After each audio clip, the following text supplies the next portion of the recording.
মৰণোত্তৰ পৰীক্ষাৰ প্ৰতিবেদনত আহিছে কেতবোৰ ভয়ংকৰ তথ্য তাত আটাইতকৈ ডাঙৰ তথ্যটো আহিছে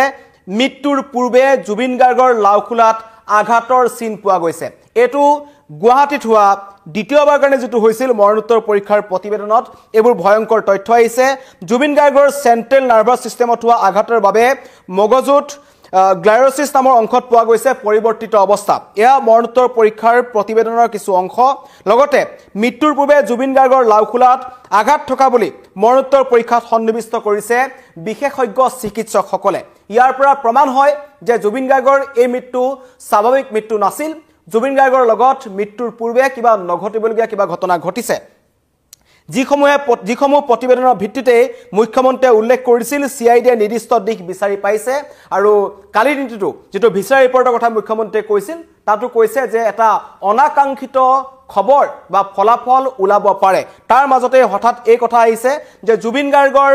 লাওখোলাত আঘাতৰ চিন পোৱা গৈছে এটো মৰণোত্তৰ প্ৰতিবেদনৰ প্ৰতিবেদনৰ এটা অংশ যত বিশেষজ্ঞ চিকিৎসকসকলে এই কথা কৈছে যে জুবিন গাৰ্গৰ সেন্ট্ৰেল নাৰ্ভাছ সিস্টেমত পোৱা আঘাতৰ বাবে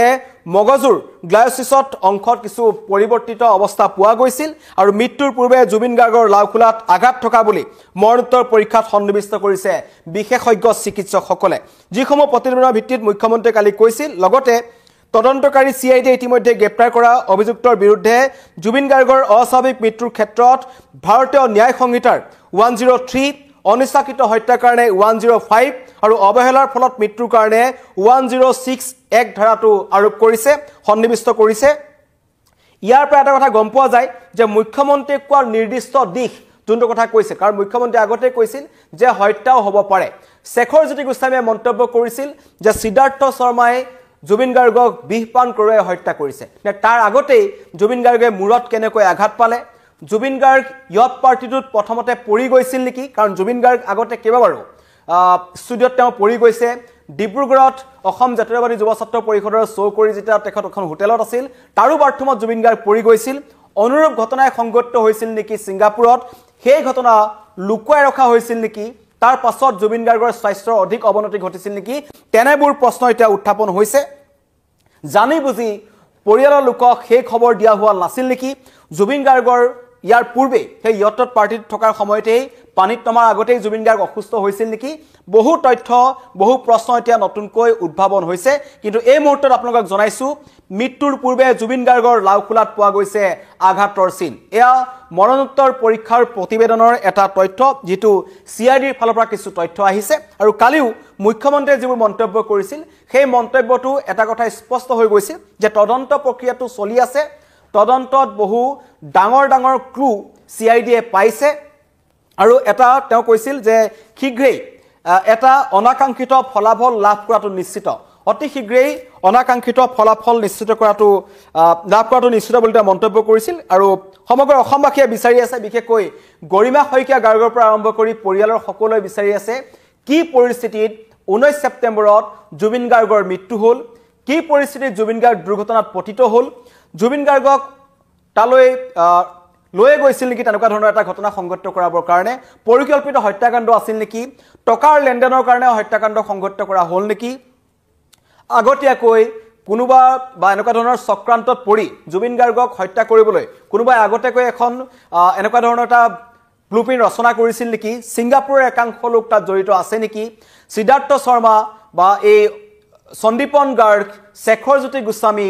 অমিপ্ৰভা মহন্ত তেওঁলোকৰ চকুৰ সন্মুখত কি হৈছিল সকলোৱে কিন্তু বেলেগ বেলেগ ধৰণৰ মন্তব্য কৰিছে কিছুমানে প্ৰথমতে মন্তব্য কৰিছিল পানীত হাতুৰি থকা অৱস্থাত জুবিন গাৰ্গৰ মুখেৰে ফেন ওলাই দ্বিতীয় অৱস্থাত তেওঁ হাতুৰিবলৈ যোৱা অৱস্থাত ভাগৰি পৰিছিল পানীত ডুবি জুবিন গাৰ্গৰ মৃত্যু হ'ল বুলি ক'লে অমিপ্ৰভা মহন্তই মন্তব্য কৰিলে যে নহয় জুবিন গাৰ্গে নিজেই পানীত নামিছিল আৰু পৰৱৰ্তী সময়ত তেখেত ভাগৰুৱা হৈ পৰিছিল প্ৰথমতে শেখৰ জ্যোতি গোস্বামী আহি মন্তব্য কৰিলে যে তেওঁই জুবিন গাৰ্গক ওপৰলৈ দাঙি আনিছিল আৰু শেষত সিআইডি জেৰাত তেওঁ কিন্তু মন্তব্য কৰি দিলে যে সিদ্ধাৰ্থ শৰ্মাই বিহপান কৰি জুবিন গাৰ্গক হত্যা কৰিছে এনে কেতবোৰ মন্তব্যৰ পাছত সকলোৰে বেলেগ বেলেগ মন্তব্যৰ পাছত এই ঘটনাটো অধিক ৰহস্যৰ মাজলৈ সোমাই গৈছিল কিন্তু এই মৰণোত্তৰ পৰীক্ষাৰ প্ৰতিবেদনখন অত্যন্ত গুৰুত্বপূৰ্ণ আছিল ভিছাৰা ৰিপৰ্টটো ইতিমধ্যে পৰখি আহি পাইছে এছআইটিয়ে জিএমচিএইচৰ বিশেষজ্ঞ চিকিৎসকক সকলো গতাই দিছে কিন্তু জিএমচিএইচৰ যোনটো আছিল ৰাইজৰ বিপুল দাবীত কাৰণ চৰকাৰে কৰিবলৈ বিচৰা নাছিল জুবিন গাৰ্গৰ নশ্বৰ দেহটো বেয়া হৈ যাব বুলি ভয় কৰিছিল আৰু পৰৱৰ্তী পৰ্যায়ত ৰাইজে যেটা দাবী কৰিলে অসমবাসী যেটা দাবী কৰিলে যে নহয় অসমতো মৰণোত্তৰ পৰীক্ষা এটা কৰিব লাগিব জিএমচিএইচত কৰিব লাগিব সেইকাৰণে জিএমচিএইচলৈ জুবিন গাৰ্গৰ নশ্বৰ দেহ লৈ যোৱা হৈছিল তাত বিশেষজ্ঞ চিকিৎসকসকলে জুবিন গাৰ্গৰ মৰণোত্তৰ পৰীক্ষা কৰিছিল আৰু প্ৰতিবেদনত যিবোৰ ভয়ংকৰ তথ্য আহিছে তাত আটাইতকৈ ভয় লগা দিশটো হৈছে জুবিন গাৰ্গৰ লাওখোলাত আঘাতৰ চিন কোনে সেই আঘাত জুবিন গাৰ্গৰ মূৰত দিলে কোনে কেনেকৈ জুবিন গাৰ্গে মূৰত আঘাত পালে সেই কথা কিন্তু প্ৰথমতে কোৱা হোৱা নাছিল আৰম্ভণিৰ পৰা কোৱা হোৱা নাছিল প্ৰথমতে কৈ থকা হৈছিল যে হঠাৎ জুবিন গাৰ্গ অসুস্থ হৈছিল যদি হঠাৎ জুবিন গাৰ্গ অসুস্থ হ'ল তেন্তে সেই মৃত্যুৰ আগতে তেখেতৰ মূৰত এই লাওখোলাত আঘাতৰ চিনটো কেনেকৈ আহিল সেইটো এটা ডাঙৰ প্ৰশ্ন অধিক ৰহস্যৰ মাজলৈ সোমাই গৈছে সেই কাৰণে তদন্তকাৰী সিআইডি ইতিমধ্যে গ্ৰেপ্তাৰ কৰা অভিযুক্তৰ বিৰুদ্ধে অস্বাভাৱিক মৃত্যুৰ ক্ষেত্ৰত ভাৰতীয় ন্যায় সংহিতাৰ বিএনএছৰ 103 অনিচ্ছাকৃত হত্যা 105 অবহেলাৰ ফলত মৃত্যুৰ কাৰণে 1061 ধাৰা আৰোপ কৰিছে আৰু কোনো অপৰাধী অভিযুক্ত যাতে হাৰি যাব নোৱাৰে তাৰ কাৰণে সকলো বদ্ধপৰিকৰ বিশেষকৈ পৰিয়াল তথা সমগ্ৰ অসমবাসী ৰাইজে কৈছে যে এই জুবিন গাৰ্গৰ মৃত্যু কেনেকৈ হ'ল অসমৰ এটা কণ্ঠ হঠাৎ ছিংগাপুৰৰ সাগৰত কেনেকৈ নাইকিয়া হৈ গ'ল সেই ঘটনাটো চালিজাৰি চাব লাগে জুবিন গাৰ্গক তালৈ মাতি নিয়া হত্যা কৰা হৈছিল কাৰণ শ্যামকানু মহন্ত তেওঁ নিজৰ পৰিয়ালৰ লগত মন্তব্য কৰিছিল যে জুবিন মোৰ কাৰণে পণ্য সামগ্ৰী জুবিনে মদ খায় জুবিনে পানী খায় মোৰ কবলগীয়া একো নাই কিন্তু তেওঁক মই ব্যৱহাৰ কৰিম হয়তো ব্যৱহাৰ কৰিবৰ কাৰণে লৈ যোৱা হৈছিল শ্যামকানু মহন্তৰ ইয়াত হাত আছে নেকি টকাৰ লেনদেন আছে নেকি সিদ্ধাৰ্থ শৰ্মাৰ লগত কিবা গোপন বুজাবুজি শ্যামকানু মহন্তৰ হৈছিল নেকি সন্দীপন গাৰ্গে কি কথা জানে কাৰণ সন্দীপন গাৰ্গে কিন্তু কোৱা নাছিল এতিয়ালৈকে যে জুবিন গাৰ্গৰ লগত প্ৰকৃততে কি হৈছে তেখেতক 14 দিন 15 দিন তেওঁ জুবিন গাৰ্গৰ ঘৰতে লুকাই থাকিল পৰৱৰ্তী সময়ত ৰাইজৰ বিপুল দাবীৰ পাছত তেখেতক সিআইডিয়ে জেৰা কৰিলে গ্ৰেপ্তাৰ কৰিলে এতিয়ালৈকে কোনে মুখ খোলা নাই অমৃত প্ৰভা মহন্তৰ মন্তব্য আমি সকলোৱে দেখি আছো সুস্মিতা গোস্বামী নামৰ ছোৱালীজনী অত্যন্ত এগৰাকী ৰহস্যময় যুৱতী কোৰ পৰা আহিল কেনেকৈ আহিল কোনে সেই ইয়ত পাৰ্টিত লৈ তেখেতক মাতিলে সকলো ৰহস্যৰ আৱৰ্তত আছে জুবিন গাৰ্গক পৰিকল্পিতভাৱে প্ৰবাসী অসমীয়াসকলৰ মাজত কোনে নি হত্যা কৰিলে সেয়াৰ তদন্ত লাগে যথেষ্ট লোকে মন্তব্য কৰিছে যে জুবিন গাৰ্গৰ এই অনাকাংক্ষিত মৃত্যু যেটো অস্বাভাৱিক মৃত্যু কোনে মানি ল'ব পৰা নাই কাৰণ 19 ছেপ্টেম্বৰৰ পৰা আজিলৈকে এই মুহূৰ্তলৈকে কোনো এজন অসমবাসীয়ে মানি ল'ব পৰা নাই যে জুবিন গাৰ্গ আমাৰ মাজত নাই কিন্তু তাৰ মাজতে এনেকুৱা কিছুমান খবৰ আহিছে যে জুবিন গাৰ্গৰ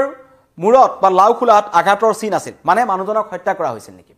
মানুহজনক কোনোবাই পৰিকল্পিতভাৱে আগতে হত্যা কৰিছিল নেকি তাৰ পিছত তেখেতক পানীত পেলাই দিছিল নেকি এনে কেতবোৰ ঘটনা আছে কাৰণ অসম আৰক্ষীয়ে ছিংগাপুৰত তদন্ত কৰিবলৈ যাব নোৱাৰে যদিও যায় কিমান দিনৰ পিছত যাব সেই সাগৰৰ বুকুত কেনেকুৱা ধৰণৰ তথ্য সমল বিচাৰি পাব হেতু মই নকলো আপোনালোকে বুজি পাইছে হোটেল পেচিফিক যিখন ছিংগাপুৰৰ এখন আটাইতকৈ ডাঙৰ হোটেল বুলি কোৱা যায় এখন টপ 5 হোটেলৰ ভিতৰত পৰে তাৰ 33 নম্বৰ যেটো ফ্লোৰ আছিল তাৰ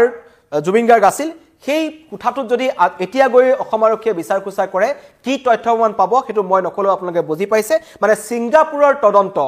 অসম আৰক্ষীয়ে কৰিব নোৱাৰে সেই কথা আউপিককৈ এডিজিপিয়ে কৈ দিছে আৰু তেওঁ এটা কথা কৈছিল যে আমাৰ গৈ তাত তদন্ত কৰিবলৈ কিছু অসুবিধা আছে ছিংগাপুৰত তদন্ত নকৰাকৈ জুবিন গাৰ্গৰ এই সমগ্ৰ ঘটনাটোৰ তদন্ত প্ৰক্ৰিয়া কিমান ভালকৈ হ'ব সেয়া আপুনি মই সহজে বুজি পাইছো জুবিন গাৰ্গৰ এই লাওখোলাত যি আঘাতৰ চিন পোৱা গৈছে এই ঘটনাই এই তথ্যটো আসলতে মৰণোত্তৰ পৰীক্ষাৰ প্ৰতিবেদনৰ যেটো তথ্য অধিক ৰহস্যৰ মাজলৈ ঠেলিছে আৰু এতিয়া হয়তো সকলোৰে মনত যেটো সন্দেহ আছিল যে জুবিন গাৰ্গক পৰিকল্পিতভাৱে হত্যা কৰা হ'ল আৰু সেই কথা এতিয়া লাহে লাহে এই মৰণোত্তৰ পৰীক্ষাৰ প্ৰতিবেদনত ওলাবলৈ ধৰিছে আৰু সেই ঘটনাৰ পাছত এতিয়া সমগ্ৰ অসমবাসীয়ে পুনৰ লিখিছে জাষ্টিস ফৰ জুবিন গাৰ্গ যিকোনো মুহূৰ্তত ডাঙৰ আপডেট আহিব পাৰে কাৰণ মুখ্যমন্ত্ৰীয়ে কিন্তু কালি দিনটোতে ইংগিত দিছিল যে ভিসা ৰিপৰ্টটো পোৱাৰ পাছত মৰণোত্তৰ পৰীক্ষাৰ প্ৰতিবেদন পোৱাৰ পিছত দুটা ৰিপৰ্ট মিলাই চোৱাৰ পাছত আমি যথেষ্ট আশাবাদী যে এটা অনাকাংক্ষিত ফলাফলৰ দিশে আমি গৈ আছো হঠাৎ সকলো ধৰা পৰিব পাৰে কোনে এই ব্লুপ্ৰিন্ট ৰচনা কৰিছিল কোনে কেনেকৈ এই ঘটনাটো গাপ দিবলৈ চেষ্টা কৰিছিল কাৰণ